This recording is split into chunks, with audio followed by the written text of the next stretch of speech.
आमदार विश्वजित कदम आपल्यासोबत आहेत। सर, काल नागपूरमध्ये झालेली एकूणच दंगल सदृश परिस्थिती, दोन समाजामध्ये निर्माण होणारा वाद, तेढ, दगडफेक, जाळपोळ ह्या सगळ्या घटनेकडे तुम्ही कसं बघता? किती गांभीर्याने महाराष्ट्राला घेतलं पाहिजे, कारण की महाराष्ट्राला कायम पुरोगामी म्हटलं गेलं। मुळात कालची जी नागपूर शहरामध्ये घटना घडली ही अत्यंत दुर्दैवी आहे। अशी घटना खरं महाराष्ट्रामध्ये नागपूर शहरामध्ये होता कामा नये आणि दुर्दैवाने नागपूरकरांना ते कालचा प्रसंग पाहायला मिळाला ही फार मोठी खेदाची बाब आहे। या संपूर्ण घटनेची चौकशी झाली पाहिजे। जे दोषी असतील ते कुठल्याही जाती धर्मातील असतील त्यांच्यावर या ठिकाणी कठोर कारवाई झाली पाहिजे।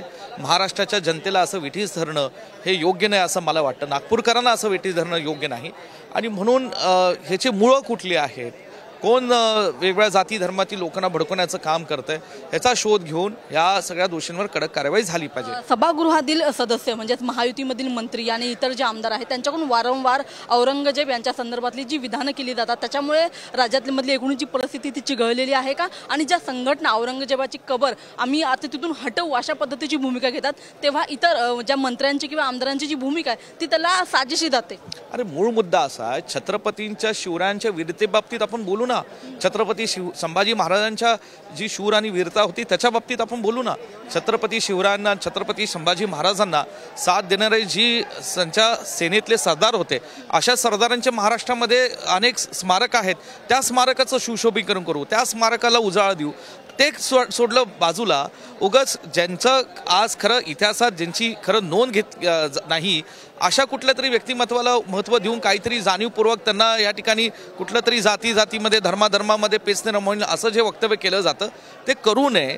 काय असेल ते या ठिकाणी राज्य सरकार त्याच्या कोण मंत्रिमंडळातले सदस्य असतील कोण असतील ते मुख्यमंत्री उपमुख्यमंत्री ठरवावं की महाराष्ट्राची शांतता। गृहमंत्र्यांच्या होम पिचवर अशा पद्धतीची तणावाची परिस्थिती निर्माण होते, सगळं फेल्युअर आहे, इंटेलिजन्स फेल्युअर आहे, गृहमंत्र्यांची जबाबदारी आहे।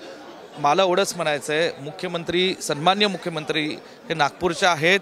नागपूर शहरामध्ये ही दुर्दैवी घटना घडलेली आहे, त्यांनी माहिती घेतली असेल, माहिती घ्यावी, परंतु असं घटना घडू नयेत ही निश्चितपणे महाराष्ट्राचा एक नागरिक म्हणून आम्हाला वाटतं। जे घडलं कुठेतरी इंटेलिजन्सचा फेलियर नक्की जाणवतो आम्हाला आणि त्याच्यात काय घडलं ह्याचं या ठिकाणी सभागृहासमोर हे या ठिकाणी सगळ्यांना समोर मांडलं पाहिजे। एक शेवटचा प्रश्न की छत्रपती शिवाजी महाराजांची तुलना थेट नरेंद्र मोदी यांच्याशी केलेली आहे। एक खासदार जे आहेत पुरोहित त्यांनी सभागृहामध्ये बोलताना संसदेमध्ये अशा पद्धतीने विधान केलेलं आहे। मला माहित नाही पुरोहित कोण आहेत, सन्मान्य लोकसभेचे ते सदस्य असतील, कुठले तरी निवडून आले लोकप्रतिनिधी, पण कदाचित छत्रपती शिवरायांची तुलना कुणाशी होऊ शकत नाही। या आपल्या देशामध्ये जर एखाद्या व्यक्तीने त्यांच्या कारकिर्दीमध्ये चांगलं काम केलं असेल ठीक आहे, त्याची नोंद घ्यावी, पण छत्रपती शिवरायांची तुलना कुणाशी करू नये आणि हे पुरायत कोण हे डोक्यावर पडलेले दिसत आहेत असं मला वाटतं। आपण पाहत आहोत की जशा पद्धतीने कालची एकूण पूर्ण नागपूरमधली घटना घडलेली, त्याच्यानंतर आता राज्य सरकारने योग्य ती पावलं तातडीने उचलण्याची गरज असल्याची जी प्रतिक्रिया आहे ती अनेक नेत्यांना पाहायला मिळत आहेत। कॅमेरामन नितीन खरातसह मी रुपाली बडवे, साम टीव्ही, मुंबई। देश विदेशातील प्रत्येक घडामोडींचे लाईव्ह अपडेट मिळवण्यासाठी आता साम टीव्हीच्या सर्व सोशल मीडिया प्लॅटफॉर्मला लाईक, फॉलो आणि सबस्क्राईब करा। तसंच सर्व नोटिफिकेशनसाठी बेल आयकॉन प्रेस करायला विसरू नका।